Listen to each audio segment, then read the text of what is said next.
my God. Like I am the biggest fan of all of my girlfriends. Yeah.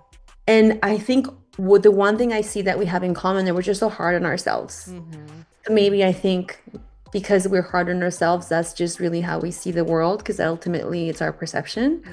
But I do know that we're very hard on ourselves and we expect so much of us. But that's why we're so magical. I know, right? That's why we make shit happen and that's why we make the world go round. Welcome to Dishin Up Diaspora, where we explore how culinary traditions connects us to culture, history, and each other. I'm your host, Chef Emme, and today's episode is sponsored by Chef Emme TV on Patreon, a space where I share exclusive content like recipes, cooking tips, and behind-the-scene moments you won't find anywhere else. It's a little deeper look into my kitchen and creative process, and right now, membership is totally free. Head on over to patreon.com/chefemmetv and join for free today. Welcome back to those of you who have been tuning in, and welcome to any newbies. I'm so happy and honored to have you here today. I do have an ask for you guys. If you are enjoying Dishin Up Diaspora, please make sure that you are subscribed wherever you're listening or if you're watching on YouTube. And if you have some extra time, I would also love an honest review. Your support and honest feedback is going to help this podcast continue to grow. Also, be sure to follow us on Instagram at Dishin Up Diaspora Podcast and me on Instagram at Chef Emme _. Y'all, I'm so excited for today's conversation and to have today's guest here with us today. Bricia Lopez is a powerhouse restaurateur, best-selling author, and cultural ambassador of Oaxacan cuisine. She co-owns Guelaguetza, the iconic LA restaurant honored with a James Beard America's Classic Award. Her debut cookbook, Oaxaca, Home Cooking from the Heart of Mexico, made history as the first cookbook written by an Oaxacan author and became an instant bestseller. Her second book, Asada, The Art of Mexican-Style Grilling, continues her exploration of home-style Mexican cooking. Beyond the kitchen, Bricia, together with her siblings, created the brand I Love Micheladas, churning their signature michelada mix into retail products. She also co-hosts the super popular Super Mamas podcast and co-founded Regarding Her, a nonprofit supporting women restaurateurs. Bricia, I'm so honored to have you here. Welcome to Dishin Up Hi. Diaspora.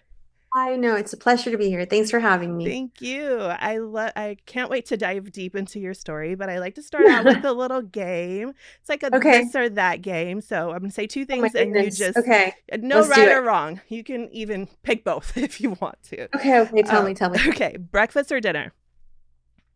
Dinner. Corn tortilla or flour? Corn. Sweet or salty? Salty. Street food or fine dining? Both. Oh, I Yes. can't. That's Yeah, not I know. fair. Mezcal or tequila? Oh, this is also really a difficult mezcal if I'm in Oaxaca, and tequila if I'm anywhere else in the world. Okay. Ooh, I'd love to know why. Family family recipe or a new creation? Family. I mean, I'm always doing family recipes, so Yeah. I'm gonna say family recipe. Early mornings or late nights? Wait, is this like what do I like the most? What Yeah, is what do this you like? what What? yeah. Like, okay. What do Well, you yeah, obviously, right?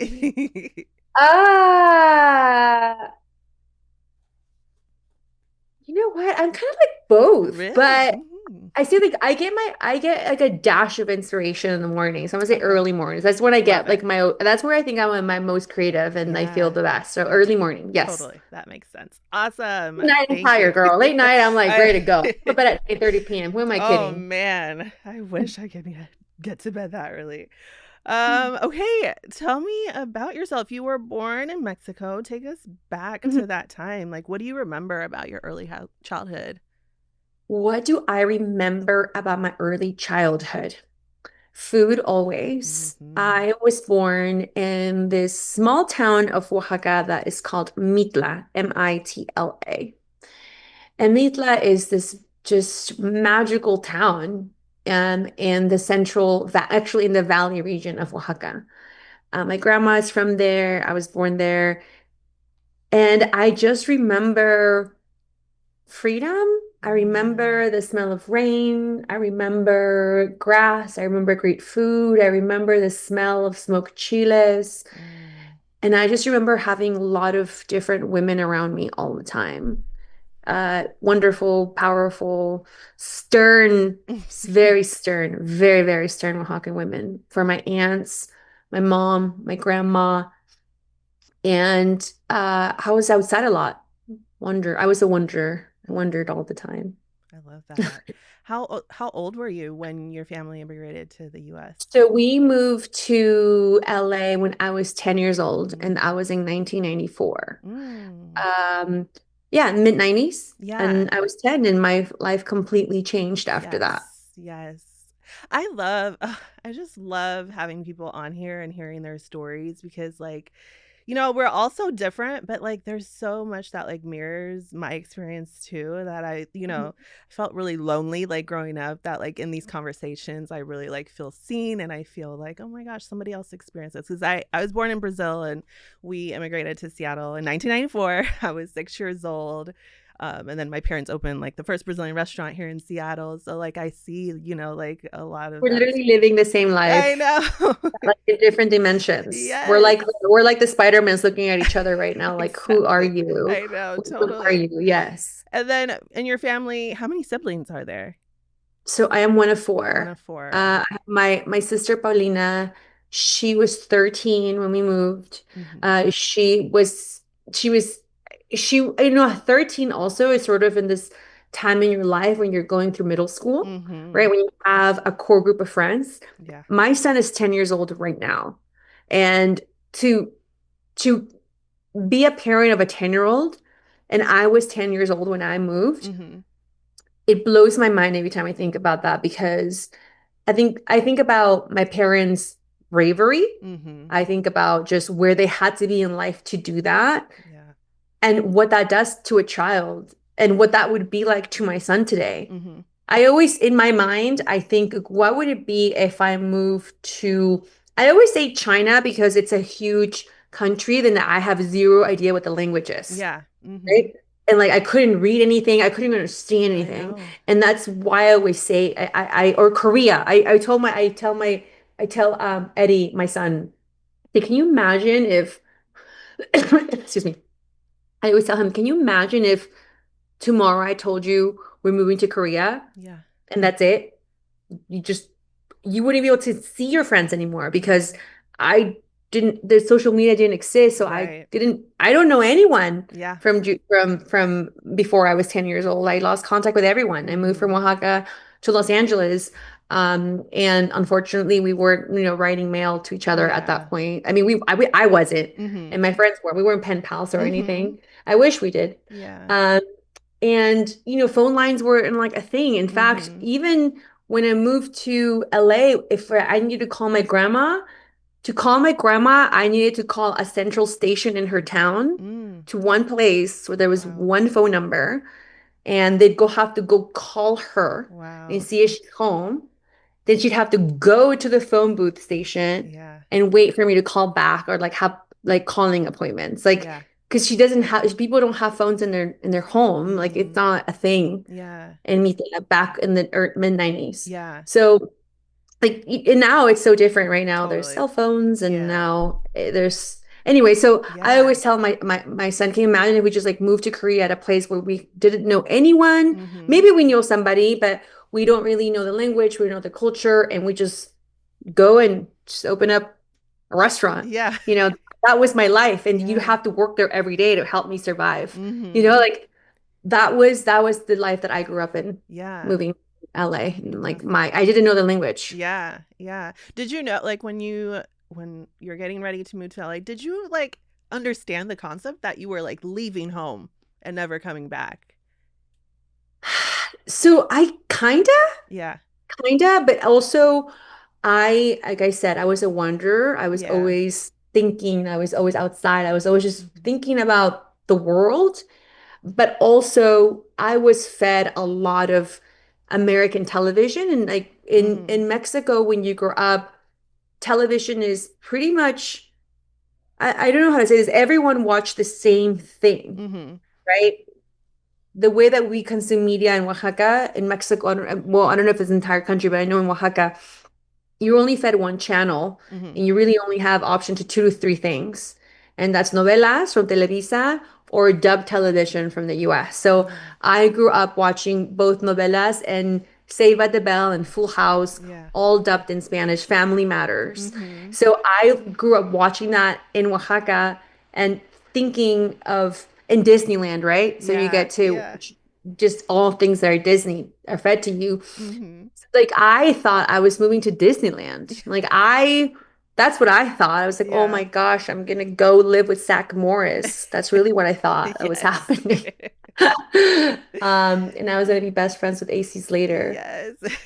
And I was gonna go visit San Francisco and meet Uncle Jesse. Like that's Yeah. really what I Yeah. thought as a 10-year-old, Hmm. you know? Totally, totally. So what was that like those early years in LA? There is a big Latino community there. So was it, kind of like easy and not such a culture shock for you and your family? You know, it was and it wasn't at the same time. Mm. So my father opened, like your parents, Yeah. which is so cool to hear that your parents opened the first Brazilian restaurant in Yeah. Seattle. My dad opened the first Oaxacan restaurant. Yeah. So because of that, I lived two lives always. When Mm. I was at the restaurant, it was almost as I've never left Yeah. Oaxaca. Yeah. It was a sacred space. The community was around us. My father was a tremendous leader of the Oaxacan community. My father created Oaxacan festivals. My Mm. father had like hosted this huge Guelaguetza with 20,000 people that came from all over California to see Wow. both of my parents were just huge advocates of culture. Hmm. I never lost any of my culture because of my parents. We would Yeah. do Dia de los Muertos every year. We never skipped one. We Hmm. never skipped the Dia de los Muertos. We've been doing just us and just Yeah. us since the beginning, right? Yeah. When we were just I was surrounded by Oaxaqueños. Hmm. But when I would go to school every morning, my mom would drive us 45 minutes to Pacific Palisades, Mm. to this very affluent, rich, white, predominantly white neighborhood. And I grew up in like driving through these homes and going to Hmm. school with people that didn't look like me. Yeah. People who would like come back every I remember clearly going back to school. I would hate going back to school Mm. after summer Hmm. because everyone would have these epic just stories of what they Yeah. did, or they would travel, but we couldn't travel because we were undocumented. Yeah. So we Hmm. were just sort of like trapped, and I couldn't do that. And my summer was just all about work. Yeah. Yeah. After school was all about work. I never really had those experiences that my peers were having Hmm.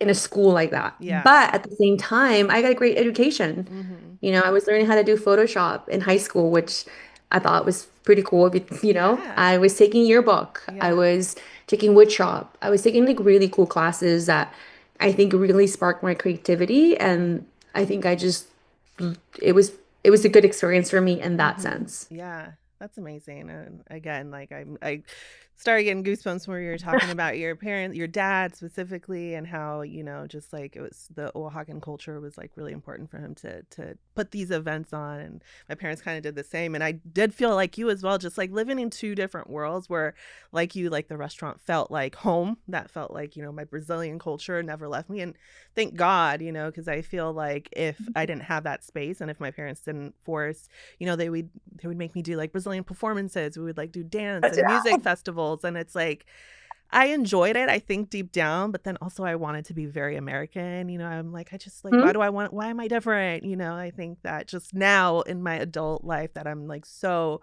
appreciative of that, and just appreciative of like their bravery, their journey, like you said, like what would I do? Pick up my kids and my husband and move to like China or Korea? Like, I don't even know where to start. Yeah, And that's the yeah, closest thing that I can compare it to.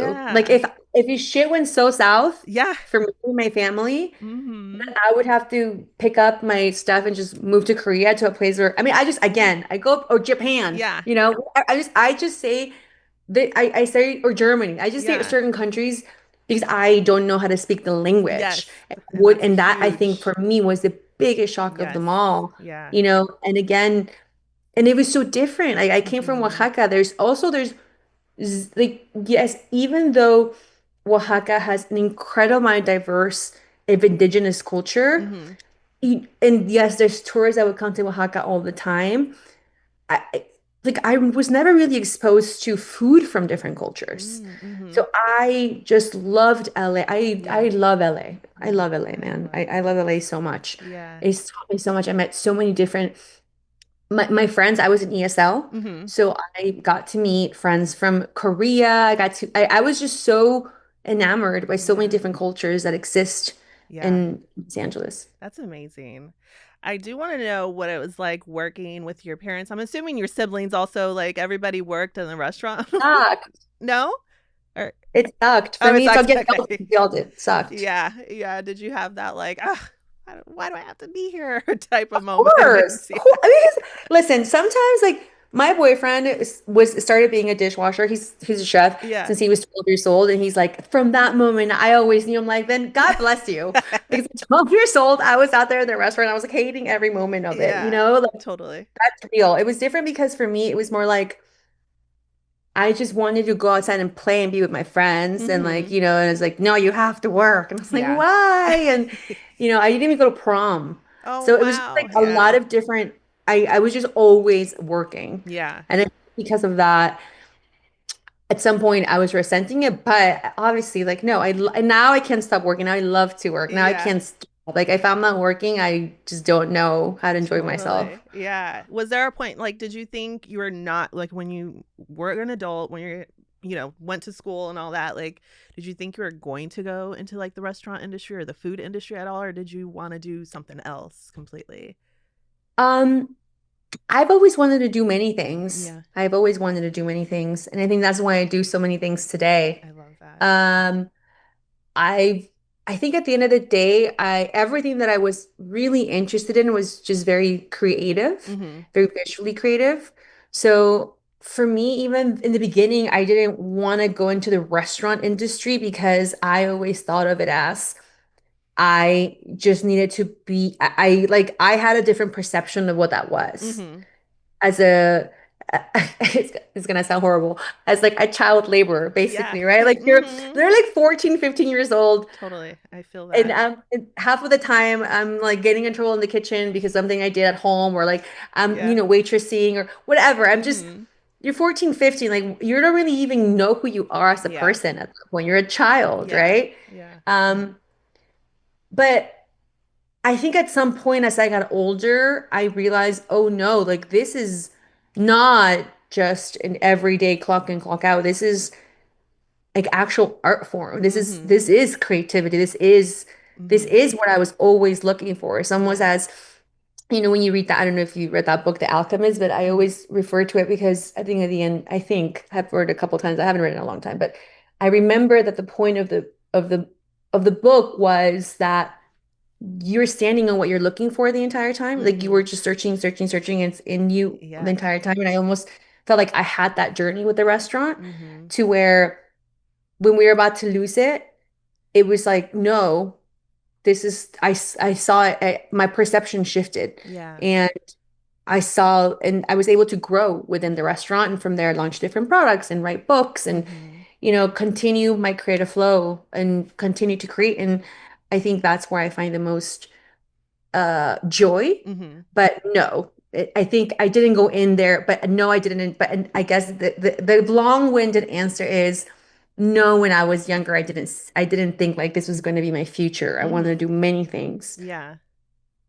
But I think I was just, you know. Yeah. And I love that. I also, like, I went to culinary school, but I'd be like, I'm not opening a restaurant. But then it was like, why the hell? Why are you in culinary school? You know what I mean? I always had that, like, no, I'm not going to, but I kept doing things to be in the food space. Yeah. But I love that, you're doing many things. And I think that, especially for, like, immigrants, minorities, women, we are put in a box, and sometimes we even put ourselves in the box. I know I have, of like, not giving yourself permission to be able to do many things and to be ambitious and to have different goals and to just be like a creative. I feel like, sometimes I get really self-conscious when people are like, what do you do? And I'm like, I'm a chef, but I don't have a restaurant. And then I start like listing out things that I'm doing. I sometimes feel a little insecure with that. So I love seeing you really like owning that and being like confident and just doing so many things. And it just like Oh, makes girl, sense. I am very self-conscious. Don't get it wrong. Well, thank you for saying that I come off like because I'm very self-conscious as well. So No, but I thank you. love seeing it. I think just like you doing it is like, and other people like me seeing it is just like helping with our own like self-consciousness. So I am I, very self-conscious. yeah, So yeah, I understand what you're saying. It's yeah. very different. I see it every single day, and I I try to explain this to my brother Mm-hmm. because when you're a woman, sure, women of color, yes, there's like it's a different box for us. But I think Mm-hmm. women, period, like there's Mm-hmm. just forget the Yeah. color, forget the Women, color. Let's period. just go with women. Yeah. Mm-hmm. Man, we get criticized so badly, Yeah. and if you don't grow some sort of just thicker skin, Mm-hmm. it can really prohibit you from learning who you actually are. It Yeah. could it could like stop you from actually continuing your growth. Mm-hmm.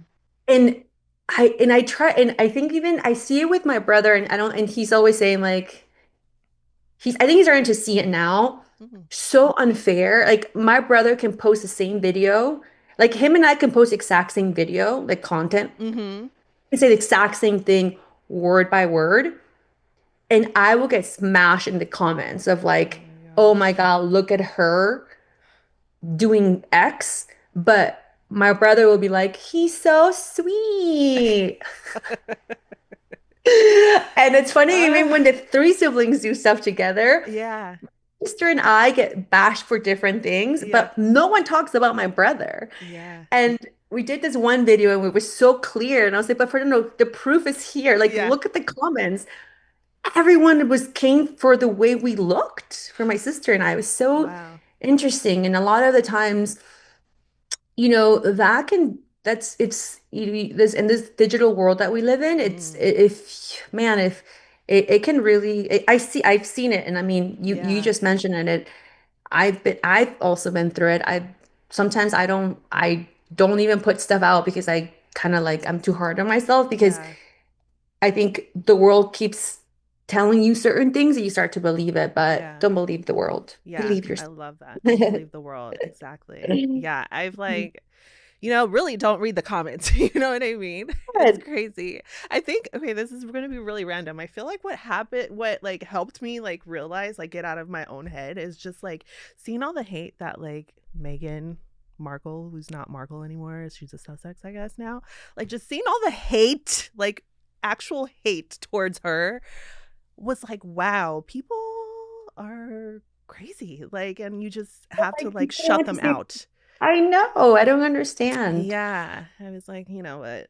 I'm gonna live my life. But yeah, no, I think just being a woman, period. I remember one client one time I was doing a drop off. She's an older lady, so that like older mentality and older generation. And I was like telling her all the cool things that I was doing. And she's like, wow, you're really ambitious. And like you would have like I felt like she like cussed me out with that word ambitious, you know what I mean? Just because I Yeah. feel like we're not permitted to be ambitious as women and have like so many like goals and just aspirations. Whereas like for a man, that would be like such a compliment. Like you're such a go-getter, dude. Like you're doing Oh, all the things, girl, I can go on and on about this. I'll tell you one Right. time I had this meeting with this guy, with this man who wanted to work with me. Mm-hmm. And he said, he looked at me, I was talking about kids, and he's like, who's taking care of your children? And I'm like, who's taking care of your children? Right. Like exactly. What? Yeah.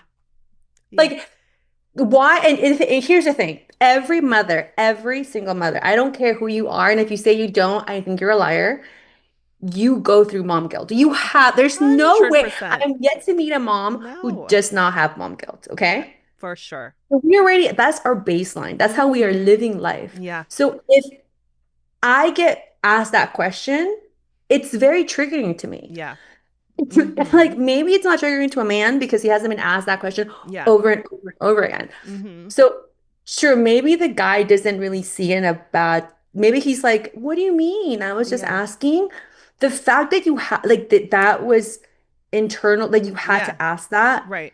It's just like another thing that I have to deal with. Totally. A Like thousand percent. unneeded, unnecessary. Yeah. Because if I was a dude, you would never ask me if you're taking care of your children because I wouldn't ask you if we were taking care of your Right. children. Yeah. Like Yeah. maybe ask me like, what are my kids into?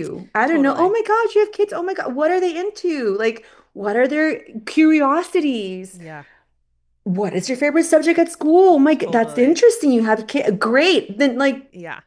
ask me who's taking care of my kids. Like, Exactly. really? Yeah, that's very triggering for sure. Yeah, I got 4 kids. So yeah, I'm always like, first of all, I think that like work-life balance is bullshit.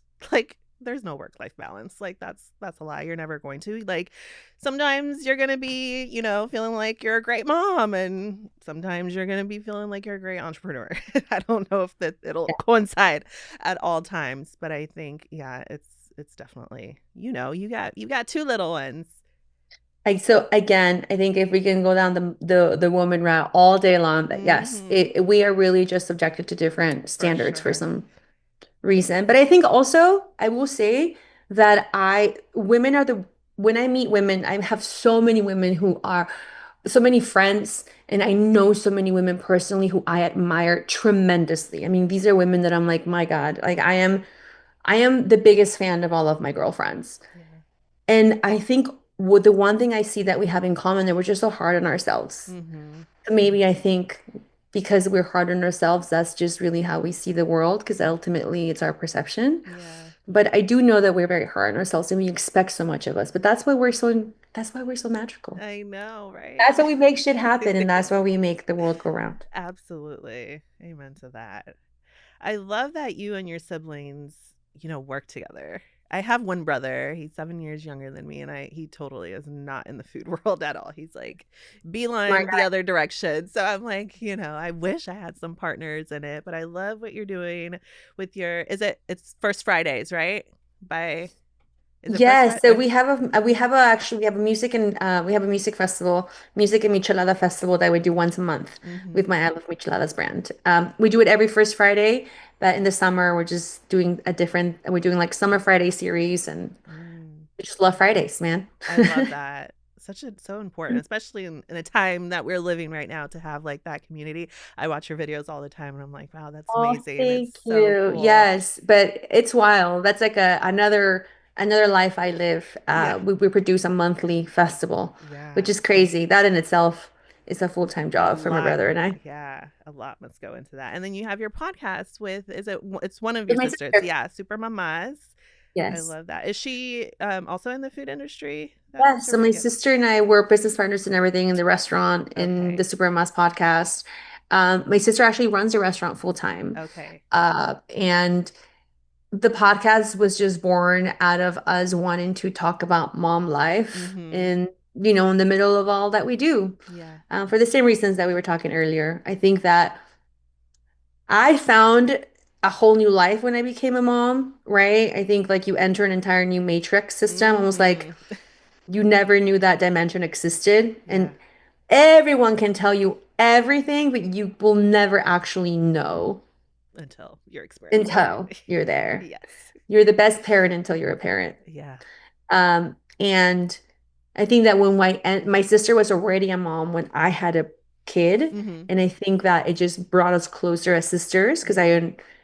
I was like, wow, I can't believe that you've just been doing this by yourself Yeah. without your sister's help. Mm-hmm. Because, you know, I wasn't a mom when she was a mom, and I think Yeah. like I don't know, it's just again, it's different. It's different when when you see him when you're a mom and you see a mom, you're like, girl, I see you. Like I know.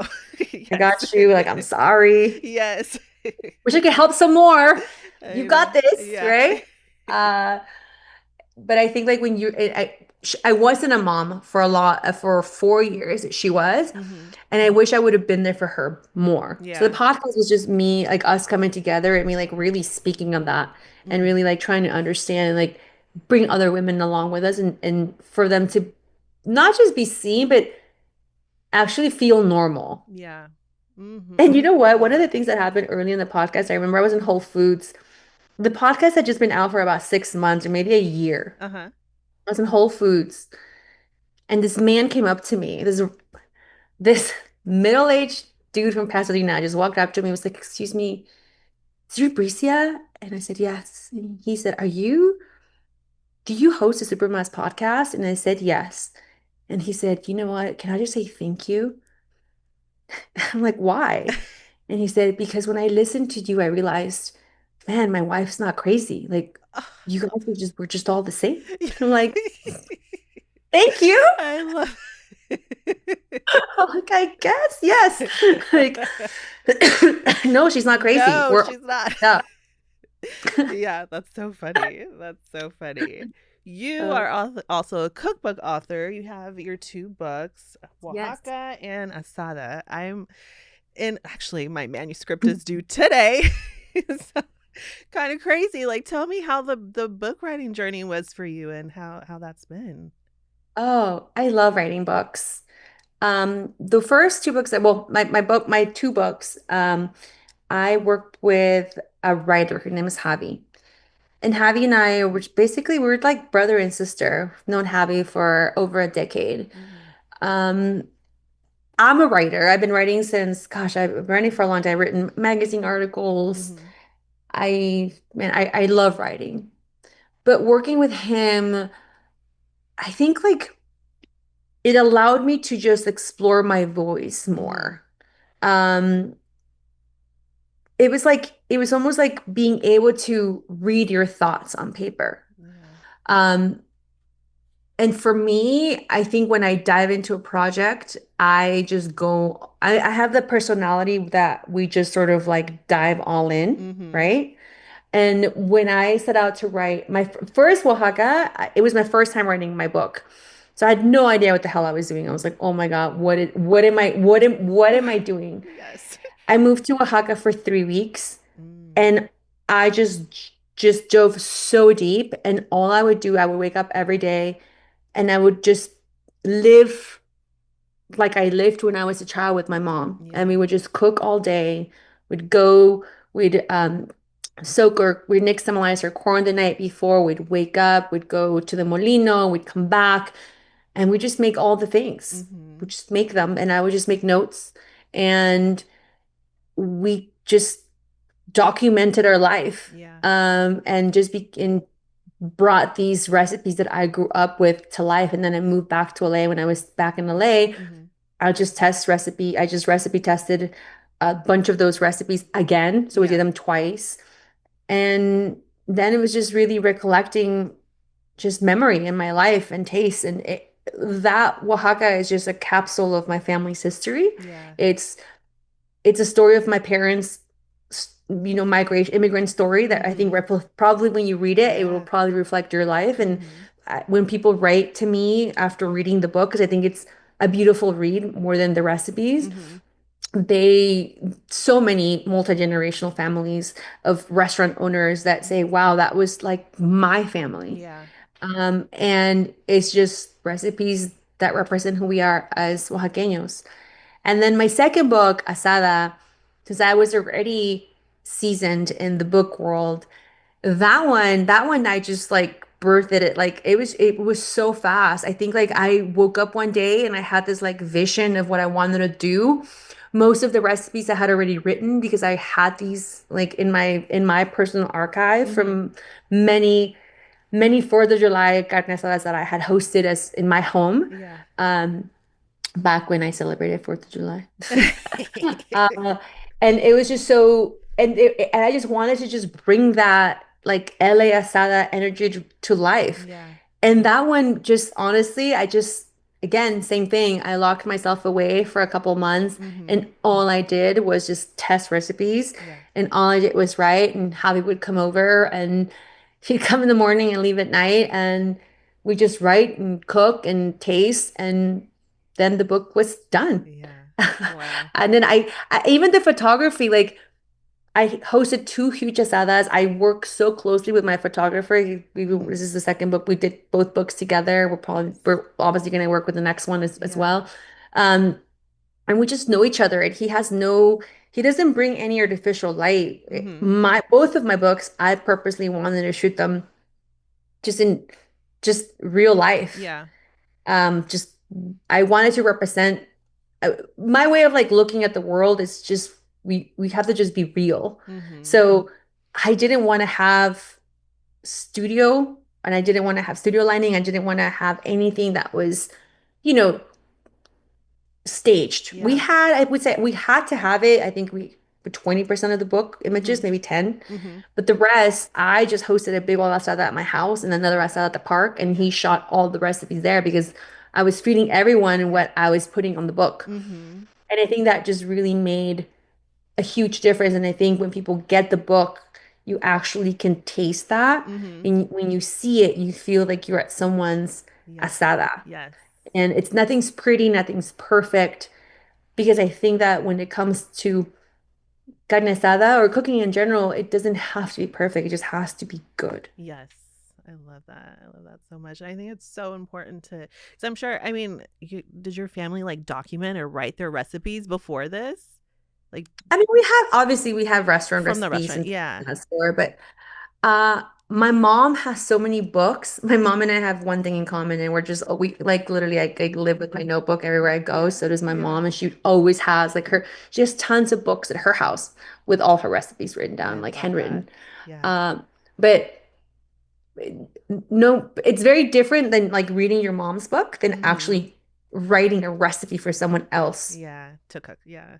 to cook. Yes. So I think that is where the work is. That is where sort of the magic happens. And Mm-hmm. I think that is the one step that a lot of people don't make for themselves. Yeah. And I always tell people, you don't even have to be writing a book for you to even just do that as an exercise. Mm-hmm. If you have the time and you have the curiosity, you should do that. Yeah. Absolutely. I want to talk a little bit about regarding her. Can you tell Mhm. us a little bit about how that came about? Yes. Regarding her is a nonprofit that was started by 9 powerhouse women. I somehow ended up in that list of 9 women that got together in a Zoom call in 2020, April of 2020, to figure out what we were going to do to save our families and Mm-hmm. to make things work. Um, and I learned so much. Not just, I mean, I feel so proud of not just, excuse me, not, Mm-hmm. I feel so proud of not just what the organization has been able to achieve, but more than anything, I think selfishly, I had front row seat to seeing 8 other restaurant owners, women restaurant Mm-hmm. owners, who just made shit happen Yeah. and gathered together and put a whole festival in like 3 weeks and fundraise hundreds of thousands of dollars for other women, created a curriculum for other women. The organization now has evolved into not just being a place to help women just even make ends meet, but like a place where they can actually go in, like thrive, right? Get resources, have each other. We have a monthly call where everybody comes together and just cries. Really, there's always tears, Therapy. Yes. and just talk about what is actually going on. My sales are down 50% because Mm-hmm. of what's happening in Los Mm-hmm. Angeles rates. I don't even understand if I'm going to be open. My staff is doing this. Like, there's so many things that get shared that are way more powerful than anything you could ever. It's way more valuable than anything else, than any grant you could win. I think just Mm-hmm.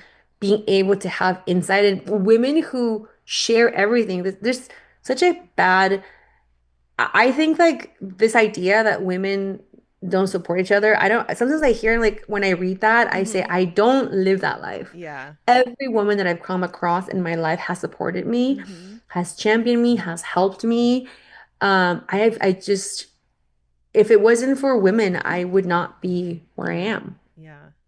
Everything that's happening in this country right now, specifically like even in LA, it's been really triggering for me as a child immigrant. I think that like Mhm. my experience is different than when we think about immigrants. We think about adults who made that choice to come to this country. I didn't really have a choice. Like we didn't really have a choice. We didn't really even know what was really happening. And seeing what's happening is it's been triggering as hell for me. Like I also was undocumented for like 5-6 years, and it's like I feel like I locked it up, put it away, and just like survived, all my Mhm. life. That now it's like being open, and it's like, oh my gosh, it's transporting me back to 1994. How are you feeling? How are you coping with all this? I think that how am I coping with this? I've had many mental breakdowns. I've cried many times. I think that's the truth. Mm-hmm. Um, yeah, very triggering. I think it's opened up an entire new conversation that I'm having with myself about that.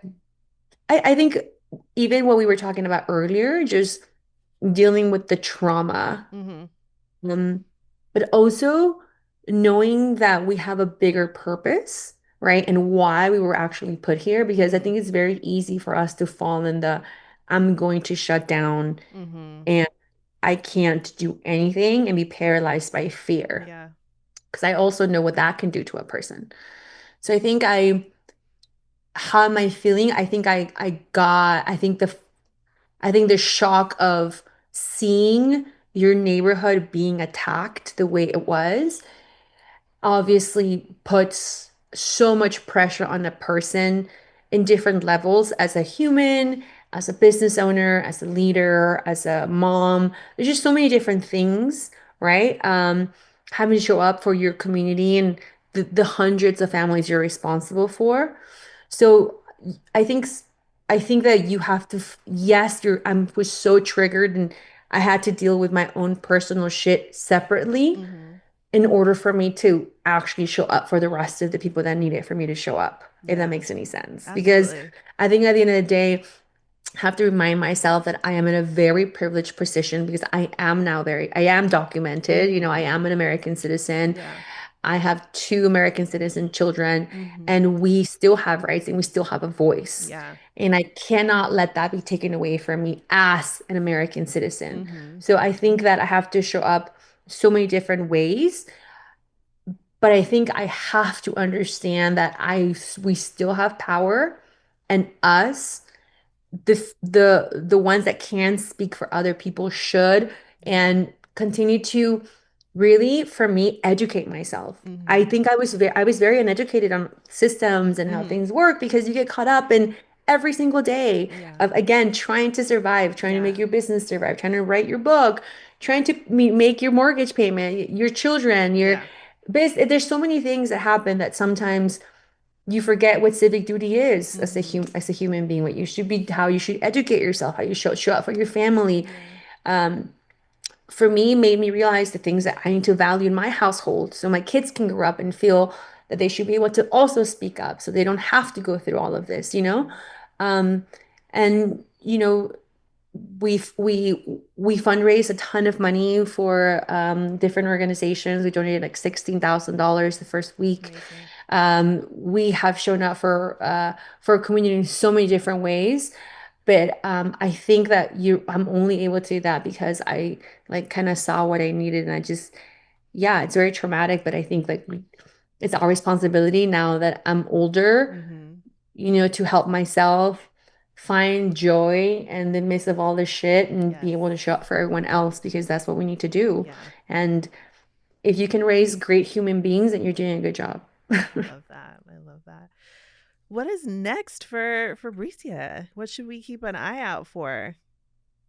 What's next? Well, I'm writing more books. I'm writing more. Yes. I'm writing my next cookbook now. I'm actually writing now. I'm in the middle of writing, which means I haven't written anything, but I've written it all in my head. That's what it Yes, means. I feel you. Uh, you know what that means. You know what Yeah. that's like. Yep. Look, I'm tasting a lot of different things, and I'm in Love my it. mind. I'm always hooking. I'm always like, hmm. But that's kind of what I'm doing right now, and yeah, just Awesome. continuing to, for anybody that wants to come to our events, please try our michelada mix. It's delicious. It's the best. I love micheladas.com. And our mole, I love mole.com. Beautiful. And people can follow you on social media at Bricia Bricia Lopez. Lopez. Everything. Perfect. Yes. Awesome. Bricia, thank you so much. It's been an honor. You're definitely an inspiration. I Oh, always thank you see so much for everything that you're saying that. doing. I love it. I love it. I feel like, watching people like you give me permission to feel okay and feel a little less Oh, girl, self-conscious. you go do. Don't worry about anyone else's. I Just love good. that.